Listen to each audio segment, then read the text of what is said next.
नमस्कार, आप देख रहे हैं भारत एक्सप्रेस। मैं हूं आपके साथ स्वाति शुक्ला कुमार। आरक्षण पर सुप्रीम कोर्ट के फैसले के बाद अब इस पर राजनीतिक घमासान तेज हो गया है। दरअसल सुप्रीम फैसले से जाति आधारित राजनीति पर पूर्ण विराम लगने का खतरा मंडरा रहा है और इसमें रीजनल पार्टियों में खलबली मची हुई है। इसको लेकर प्रधानमंत्री नरेंद्र मोदी के नेतृत्व वाले एनडीए के घटक दलों में भी टकराहट बढ़ गई है। चिराग पासवान और जीतन राम मांझी इसको लेकर एक दूसरे के सामने आ गए हैं, तो राजनीतिक तौर पर हाशिए पर पहुंच चुकी बीएसपी प्रमुख मायावती के तेवर भी बदल गए हैं। मायावती इस पर अपनी राजनीति को चमकाने में जुट गई है और वो इससे एससी एसटी आरक्षण को खत्म करने की साजिश बता रही हैं।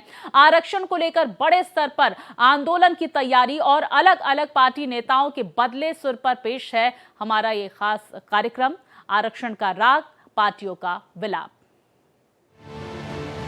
कोटे में कोटा का ऐलान।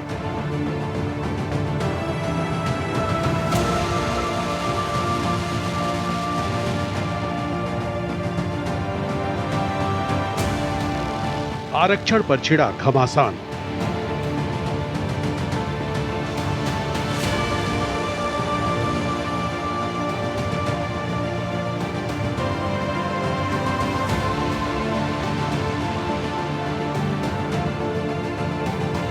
माया, चिराग और चंद्रशेखर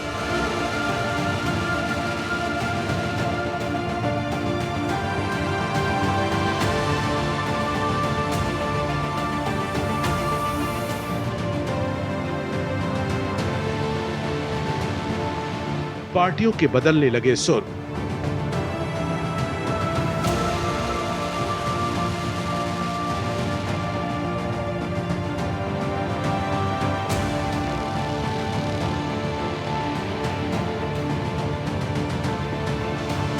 राजनीतिक हितों की टकराहट।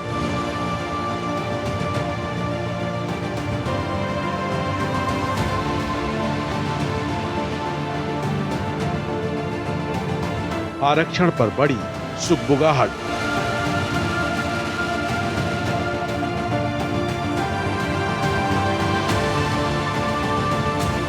इक्कीस अगस्त को भारत बंद।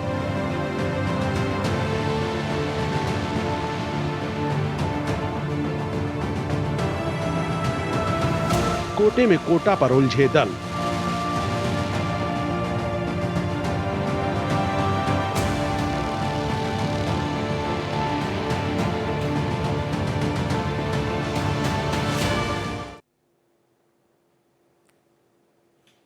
तो देश में एससी एसटी की आबादी करीब 25% है और ये राजनीतिक दशा और दिशा को तय करने में अहम रोल अदा करती है। देश की कई राजनीतिक पार्टियों की सियासी जमीन ही नहीं, इन्हीं पर यह टिकी हुई है। सुप्रीम कोर्ट ने इन वर्गों में हाशिए पर पड़े लोगों को सही मायने में इसका फायदा पहुंचाने के हक में फैसला दिया है और यही बातें राजनीतिक दलों को मंजूर नहीं है। दरअसल अलग अलग पार्टियों की परेशानी इस बात को लेकर है कि इसका फायदा राज्य सरकार अपनी राजनीति को चमकाने में इस्तेमाल करेगी और उनकी पार्टियों की सियासी जमीन कमजोर हो जाएगी। लिहाजा अब इस मुद्दे को सियासी हवा देने की कोशिश की जा रही है। आरक्षण पर उबाल। आरक्षण पर सुप्रीम कोर्ट के फैसले के बाद राजनीतिक पार्टियों में घमासान शुरू हो गया है। एससी और एसटी के आरक्षण से जुड़े मुद्दे पर सुप्रीम कोर्ट ने राज्य सरकारों को यह अधिकार दिया है कि वो इस मामले में उन जातियों को कोटे के भीतर कोटा दे सकती हैं जो उसके हिसाब जिसे अब तक वाजिब आरक्षण का लाभ मिला है। लेकिन इसके लिए राज्य सरकारों को सब कैटेगरी बनाने के लिए डेटा करना होगा और साथ ही ये भी साबित करना होगा कि वो सही मायने में हकदार है। इसके साथ ही आरक्षण लेकर सुप्रीम फैसले में ये भी साफ कर दिया गया है कि ओबीसी की तरह एससी और एसटी में भी क्रीमी लेयर का सिद्धांत लागू होता है। आरक्षण पर सुप्रीम कोर्ट का फैसला आने के बाद राजनीतिक दल के नेताओं ने फौरन अपना स्टैंड क्लियर करने से परहेज किया, लेकिन अब इसको लेकर बयानबाजी शुरू हो गई है। दलित नेता के तौर पर अपनी पहचान बनाने वाले चंद्रशेखर ने इस पर पहली बार बयान दिया है। देखिए, मैंने अभी माननीय सर्वोच्च न्यायालय का पूरा आदेश नहीं पढ़ा, मैं उसको स्टडी करूंगा और मेरे आज भी याद है कि मैं लगातार लाइब्रेरी जाता हूं। कॉन्स्टिट्यूशनल असेंबली की जो डिबेट्स हैं, जब ये रिजर्वेशन पैटर्न आया, उसको स्टडी करने के लिए आज भी मुझे उस पर जाना पड़ेगा। बहुत इंपॉर्टेंट है क्योंकि डॉक्टर बाबा साहब अम्बेडकर के जो है बहुत सारे जो हैं बातें चर्चा उन्होंने जो है उनके कोर्ट्स को उसमें यूज किया है। लेकिन बड़ी बात यह है कि एक पॉलिसी हमने अंग्रेजों के समय से सुनी थी, डिवाइड एंड रूल। मुझे ऐसा लगता है कि ये जो एकजुटता शेड्यूल कास्ट शेड्यूल ट्राइब के लोगों में हो रही है, उसको तोड़ने के लिए डिवाइड एंड रूल की पॉलिसी को इख्तियार किया जा रहा है। अभी मुझे इसमें यह भी जानकारी करनी है कि माननीय सर्वोच्च न्यायालय में जिन जजों ने ये ऑर्डर किया है उसमें से SC/ST के कितने, ये बहुत इंपॉर्टेंट है। अगर आप वर्गीकरण करना ही चाहते हैं तो मैं चाहता हूं कि सर्वोच्च न्यायालय से इसकी शुरुआत होनी चाहिए। भाई वहां तो लंबे समय से कुछ ही परिवारों को कब्जा किया, और चलो SC/ST OBC को तो आप घुसने नहीं दे रहे हो, लेकिन क्या सामान्य जाति के और लोगों में अवसर नहीं है, तो उनको भी आप मौका नहीं दे रहे हो। तो अगर आपको करनी है किसी वर्गीकरण की शुरुआत तो शायद वहीं से की जाए, सर्वोच्च संस्था। नीचे से क्या करना चाहते हो? क्या मॉनिटरिंग किए कभी SC/ST के जो आपने ऑर्डर किया था रिजर्वेशन इन प्रमोशन का, आपने कहा सरकार दे सकती है, क्या कभी मॉनिटरिंग किया आपने? SC/ST का बैकलॉग भरा गया, कभी आपने मॉनिटरिंग की? SC/ST पे जो कास्ट एट्रोसिटी हो रही है किन जाति पे हो रही है, आपने कभी मॉनिटरिंग की? क्या आपको जानकारी है कि क्या आंकड़े हैं SC/ST को जो रिजर्वेशन मिल रहा है नहीं मिल रहा है, उनकी आर्थिक स्थिति के क्या आंकड़े आपके पास? बंद कमरे में बैठ के कुछ भी फैसला ले लिया जाएगा। और मुझे फिर कॉन्स्टिट्यूशन के साथ खड़ा होना पड़ेगा।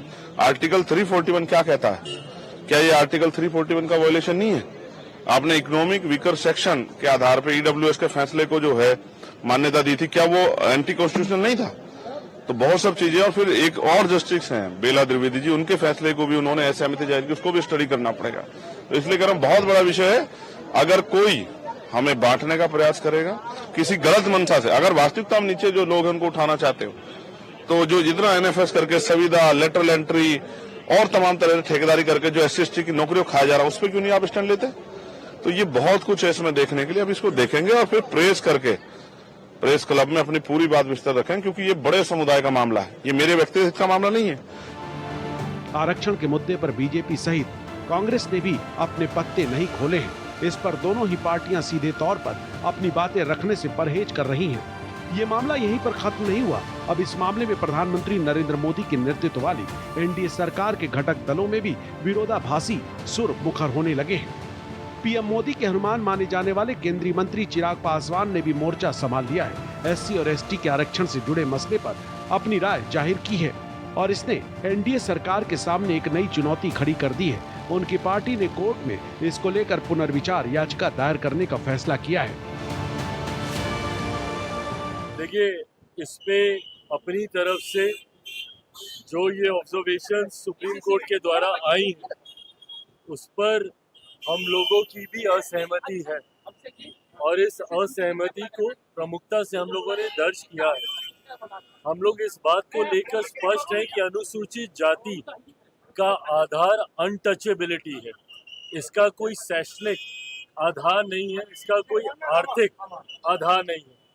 ये जो भेदभाव जिसकी वजह से ऐसी कास्ट को संविधान में शेड्यूल किया गया और जो शेड्यूल कास्ट कहलाई, इनका आधार हमेशा से छुआछूत रहा है, अनटचेबिलिटी रहा है। ऐसे में इसमें क्रीमी लेयर का प्रावधान हो ही नहीं सकता। रिजर्वेशन विद इन रिजर्वेशन ये कहीं से जायज नहीं, क्योंकि आज भी इतने समय के बाद आज भी उदाहरण एक दलित लड़के का ही मिलता है जिसको घोड़ी पे चढ़ने से रोका जाता है, एक दलित परिवार का ही मिलता है जिसको मंदिर में प्रवेश करने से रोका जाता है। कई ऐसे बड़े नाम भी हैं, मैं नाम नहीं लूंगा, बट कई ऐसे नाम हैं जो बड़े पदों पर है, पर अगर वो मंदिर जाते हैं तो उसके बाद मंदिर को गंगा जल से धुलवाया जाता है। तो आज भी भेदभाव छुआछूत के आधार पर हो रहा है। तो ऐसे में रिजर्वेशन विद इन रिजर्वेशन हम लोग भी कतई इससे सहमत नहीं है और लोक जनशक्ति पार्टी रामविलास सुप्रीम कोर्ट में पुनर्विचार याचिका दाखिल हम लोग करने जा रहे हैं ताकि सुप्रीम कोर्ट पुनः अपने फैसले पर बताए। आरक्षण के मामले में NDA के घटक दलों के सुर अलग अलग हैं। जीतन राम मांझी सुप्रीम कोर्ट के फैसले को उचित ठहराते हुए इस बात की जरूरत पर जोर दे रहे हैं कि जिन लोगों को आरक्षण का कम फायदा मिला है उस पर गौर करने की जरूरत है। उन्होंने इसका विरोध करते हुए कहा कि ये आरक्षण को खत्म करने वाली साजिश हो रही है। सब कोटा पर मायावती ने कहा कि इससे सरकारें अपने मन मुताबिक किसी भी जाति को कोटा दे सकेंगी और अपने राजनीतिक हितों को साधा जा सकेगा। SC/ST को लेकर क्रीमी लेयर के मामले में भी उन्होंने सुप्रीम कोर्ट की राय का विरोध किया है। मायावती के साथ ही तेजस्वी यादव भी इस मामले में खुलकर विरोध में उतर आए हैं। एक पीढ़ी हो दो पीढ़ी हो, अगर आरक्षण का लाभ ले लिया है, चाहे वो शेड्यूल कास्ट हो, चाहे अति पिछड़ा हो, या आगे मिलने वाला जो जिनको आरक्षण हो, तो एक पीढ़ी या दो पीढ़ी तक लें, तीसरा पीढ़ी दूसरों के लिए छोड़ देना चाहिए। जो बदकिस्मती बात आज हम लोग नहीं छोड़ रहे हैं, यही कारण है कि बहुत से लोग आरक्षण के लाभ से आज भी वंचित हैं। इसीलिए हम इस संबंध में कहना चाहते हैं कि ये परिस्थितियाँ ऐसी आनी चाहिए कि हमको वॉलंटरी उस पर विचार करना चाहिए, जिसके लिए अम्बेडकर साहब ने भी कहा था। और एक बात इसमें और भी जो सबको खलता है, और वो बात ये है कि 50% जो आरक्षण का दायरा संविधान के अंतर्गत फिक्स कर दिया गया है, उस पर विचार करना चाहिए। उस पर संवैधानिक संशोधन की अगर बात आवे तो संशोधन करना चाहिए, इसलिए कि 85% लोग जो है आरक्षण के दायरे में हैं, उनके लिए 50% आरक्षण है, 49% समथिंग, और बाकी शेष जो बच जाते हैं उनके लिए 50% आरक्षण है। हम समझते हैं ये उचित नहीं है, मत्स्य न्याय है। इसीलिए भारत के संविधान में प्रधानमंत्री से मांग करेंगे कि ये जो आरक्षण का दायरा है उसको आगे बढ़ाना चाहिए। SC, ST और आरक्षण के मुद्दे पर राजनीतिक पार्टियों के खुलकर मैदान में आने का अपना अपना आधार है। राजनीतिक तौर पर हाशिए पर पहुंच चुकी बसपा प्रमुख मायावती भी अब इसके जरिए अपनी खोई जमीन को वापस पाने की कवायद में जुट गई है। मायावती ने साफ तौर पर आरोप लगाया कि एक तरह से आरक्षण को खत्म करने की साजिश हो रही है। सब कोटा पर मायावती ने कहा, इससे राज्य सरकारों की मनमानी और बढ़ेगी और वो अपने राजनीतिक हितों को साधने के लिए अलग अलग जातियों के लिए कोटे को तय करने की कोशिश करेंगे। क्रीमी लेयर को लेकर भी मायावती ने सुप्रीम कोर्ट के फैसले का विरोध किया है। मायावती के साथ ही तेजस्वी यादव भी इस मामले में खुलकर विरोध में आ गए हैं। 7 न्यायाधीशों के संवैधानिक पीठ द्वारा अभी हाल ही में 1 अगस्त 2024 को देश में अनुसूचित जाति व अनुसूचित जनजाति के आरक्षण के संदर्भ में जो एक अति महत्वपूर्ण निर्णय दिया गया है, तो उसके संबंध में अपनी पार्टी की प्रतिक्रिया जाहिर करने के लिए बुलाई गई है, जिसमें अनुसूचित जाति व जनजाति के लोगों को पुनः उप वर्गीकृत सब क्लासिफिकेशन अर्थात सब क्लासिफिकेशन किए जाने को मान्यता प्रदान की गई है, जिसको लेकर और भी बहुत सी बातें कही गई हैं। उनसे हमारी पार्टी कतई भी सहमत नहीं है। अनुसूचित जाति अधिनियम 2000 को भी रद्द कर दिया था। अपने 2004 के निर्णय में माननीय सुप्रीम कोर्ट ने ये भी माना था कि ये वर्गीकरण इन जातियों के भीतर अलग अलग व्यवहार करके समानता के अधिकार का उल्लंघन करेगा। इस फैसले से हम सहमत नहीं हैं और जो संविधान में जो आरक्षण लोगों को बाबा साहब ने दिया, चाहे दलित समाज के हो या आदिवासी समाज के, इसमें क्रीमी लेयर और आर्थिक को देख करके नहीं दिया था। जो सदियों से जो भेदभाव छुआछूत चलता आ रहा था, जो डिस्क्रिमिनेशन की जा रही थी, आज भी होता है ऐसा कि भाई दलितों के प्रति किस प्रकार से लोग जो है उनकी मानसिकता है, आदिवासी के प्रति कैसी मानसिकता है, ये उसको गैर बराबरी को हटाने के लिए आरक्षण है। इसलिए ये पूरी तरीके से संविधान जो है इस संवैधानिक इस एंगल नहीं आप भी कोर्ट मूव कर रहे हैं? हम एकदम शेड्यूल लाइन को लेकर के हम लोग सोमवार तक, हमको लगता है सारी तैयारी हो गई है, हम लोग कोर्ट जाएंगे। 21 अगस्त को भारत बंद। SC, ST के आरक्षण पर सुप्रीम कोर्ट ने जो नया विधान तय किया है, उसको लेकर सियासी जंग तो जारी है। साथ ही इसको लेकर कई दलित संगठन भी आर पार की मुद्रा में आ गए हैं। सोशल मीडिया पर इसके विरोध में ट्रेंड चल रहा है। यही ने 21 अगस्त को भारत बंद का आह्वान भी कई दलित संगठनों की तरफ से किया गया है। आरक्षण को लेकर बंद के आह्वान का आगरा की कैंट सीट से बीजेपी विधायक GS धर्मेश ने भी समर्थन किया है। GS धर्मेश दलित समुदाय से ताल्लुक रखते हैं। उन्होंने भारत बंद का समर्थन करते हुए समाज के प्रतिनिधियों के साथ बैठक की। बीजेपी विधायक और पूर्व राज्य मंत्री धर्मेश ने कहा कि SC, ST आरक्षण से किसी भी तरह का खिलवाड़ ठीक नहीं है। उन्होंने कहा कि एक प्रतिनिधिमंडल जल्द ही प्रधानमंत्री मोदी से मुलाकात करेगा।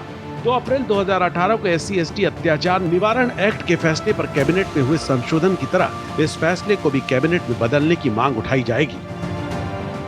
तो SC/ST के आरक्षण को लेकर सुप्रीम कोर्ट का फैसला सिर्फ कोटे के प्रावधान तक ही सीमित नहीं है। दरअसल OBC की तरह इन वर्गों में क्रीमी लेयर तय करने के लिए कहा गया है ताकि जो लोग इसके दायरे में नहीं आते हैं उन्हें इसका फायदा मिले। दशकों से SC/ST को आरक्षण का फायदा मिल रहा है और इस समुदाय की एक बड़ी आबादी अब क्रीमी लेयर के दायरे में आ चुकी है और अगर इस फैसले को अमल में लाया जाता है तो कई परिवारों को आगे इसका फायदा नहीं मिल पाएगा और इसी को लेकर SC/ST को एकजुट किया जा रहा है और आरक्षण पर सुप्रीम कोर्ट के फैसले पर बड़ी सुगबुगाहट है।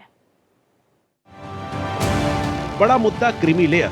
SC/ST आरक्षण के मुद्दे पर सुप्रीम फैसले के साथ ही एक नई बहस छिड़ गई है। दरअसल कोर्ट का यह फैसला इस बात को सुनिश्चित करने की दिशा में अहम है कि आरक्षण का लाभ वास्तव में वंचित वर्ग के लोगों को मिले। इसके लिए क्रीमी लेयर का प्रावधान किया गया है। क्रीमी लेयर की अवधारणा इंदिरा साहनी मामले में सुप्रीम कोर्ट के फैसले के बाद पेश की गई थी, जिसे मंडल आयोग मामले के रूप में भी जाना जाता है। इसके मुताबिक 8 लाख से ज्यादा सालाना आमदनी वाले परिवारों को क्रीमी लेयर का हिस्सा माना जाता है। इसके साथ ही ग्रुप A और ग्रुप B सेवाओं में उच्च पदस्थ अधिकारियों के बच्चे भी क्रीमी लेयर में शामिल हैं। डॉक्टर, इंजीनियर और वकील जैसे संपन्न पेशेवरों के बच्चों को भी क्रीमी लेयर का हिस्सा माना जाता है। इसके अलावा बड़े पैमाने पर कृषि भूमि के मालिक परिवारों को भी क्रीमी लेयर में शामिल किया गया है। फिलहाल आरक्षण में क्रीमी लेयर की अवधारणा अनुसूचित जाति एवं अनुसूचित जनजाति पर लागू नहीं होती है। अनुसूचित जाति और अनुसूचित जनजाति के लगभग सभी लोगों को आरक्षण का लाभ मिलता है, लेकिन अब कोर्ट की इस ऐतिहासिक सिफारिश के बाद इसमें बदलाव की संभावना है। सुप्रीम फैसले के बाद अगर क्रीमी लेयर का डेटा तैयार किया जाता है तो सूरत में SC/ST की बड़ी आबादी आरक्षण के दायरे से बाहर हो जाएगी। दरअसल SC/ST के कोटे में कोटा के प्रावधान का विरोध करने वाली पार्टियां भी इस बात से सहमत है कि इस वर्ग के एक बड़े तबके की आर्थिक स्थिति में जबरदस्त सुधार हुआ है और कई सारे लोग बड़े बड़े पदों पर कार्यरत हैं, लेकिन इस पर अपनी राजनीतिक रोटी सेकना उनकी मजबूरी है और इसलिए वो क्रीमी लेयर पर अपना विरोध दर्ज करा रही हैं। अलग अलग पार्टियों के लीडरों का मानना है कि ये मामला उनके सामाजिक उत्थान से जुड़ा है और इसे क्रीमी लेयर के दायरे में लाकर आरक्षण को खत्म करने की कोशिश है। तो क्रीमी लेयर का मुद्दा उठने से प्रधानमंत्री नरेंद्र मोदी सरकार की भी उलझनें बढ़ गई हैं। जातीय जनगणना का विरोध करने वाली पार्टियों के साथ मुश्किल ये है कि अब इसका दबाव सरकार पर रहेगा। दरअसल जातीय जनगणना से ही ये साफ हो पाएगा कि किसी वर्ग या फिर जाति विशेष की आबादी कितनी है, उसकी आर्थिक दशा क्या है और उसे कितनी ज्यादा आरक्षण की जरूरत है। बीजेपी और कांग्रेस जैसी राष्ट्रीय पार्टियां आरक्षण के मुद्दे पर खामोश है और ये खामोशी इसलिए भी है क्योंकि इसमें किसी भी तरह की दखलंदाजी मुश्किलें पैदा कर सकती हैं। मगर दिक्कत यह है कि जनगणना कराने का वक्त करीब है और पीएम मोदी सरकार पर इस बात का दबाव होगा कि वो इसे जाति आधार पर कराएं। जाति जनगणना का बढ़ेगा दबाव। बिहार की नीतीश कुमार सरकार ने जातिगत जनगणना को न सिर्फ हवा दी बल्कि इसका पूरा राजनीतिक फायदा भी उठाया। उन्होंने लालू यादव की पिछड़े दलितों की राजनीति में सेंध लगाने के लिए महादलित की राजनीति का रास्ता अपनाया। ये राजनीतिक दांव उनके लिए सटीक साबित हुआ और अब इस मामले में सुप्रीम कोर्ट का ताजा फैसला आने के बाद पीएम मोदी सरकार पर भी जातिगत जनगणना कराने का दबाव बढ़ेगा। नई राष्ट्रीय जनगणना शुरू होने वाली है। हर बार की तरह एक बार फिर जातियों की गिनती पेचीदा सवाल उसके ऊपर मंडराने लगा है। आरएसएस जातियों को गिनने के खिलाफ है, लेकिन बीजेपी सरकार 2018 में कह चुकी है कि जनगणना में अनपिछड़े वर्ग की श्रेणी में आने वाली जातियां गिनी जाएंगी। इसकी वजह यह है कि जिस क्रीमी लेयर की बात सुप्रीम कोर्ट ने की है वो तभी साफ हो पाएगा जब सरकार के पास ओबीसी की तरह ही SC और ST की पूरी आबादी का सामाजिक और आर्थिक डेटा उसके पास हो और ये जाति जनगणना से ही साफ हो पाएगा। 2011 के बाद से देश में अभी तक जनगणना नहीं हुई है। सुप्रीम कोर्ट के फैसले ने प्रधानमंत्री मोदी सरकार की मुश्किलें बढ़ा दी हैं। हालांकि इस मामले में राहत की बात सिर्फ इतनी है कि इसमें केंद्र सरकार को किसी भी फैसले पर अमल करने की बाध्यता तय नहीं की गई है, लेकिन राजनीतिक पार्टियों में जो इसको लेकर घमासान है उसको देखते हुए पीएम मोदी सरकार को इस पर अपना पक्ष रखना ही होगा। दरअसल ये मामला सिर्फ पीएम मोदी के नेतृत्व वाले एनडीए सरकार के बीच ही उथल पुथल मचने का मामला नहीं है, बल्कि बीजेपी के लिए भी अपने सवर्ण वोट बैंक को इसकी आड़ में इंटैक्ट बनाए रखना जरूरी है। सवर्ण सहित कुछ ऐसे वर्ग हैं जो पीएम मोदी सरकार में इसमें निर्णायक पहल की उम्मीद कर रहे हैं। ऐसे में ये देखा जाना दिलचस्प होगा कि सुप्रीम कोर्ट के फैसले के बाद सियासत का जो पिटारा खुला है उसका कितना दूरगामी असर होने वाला है। हाशिए पर पड़ी जातियां अहम।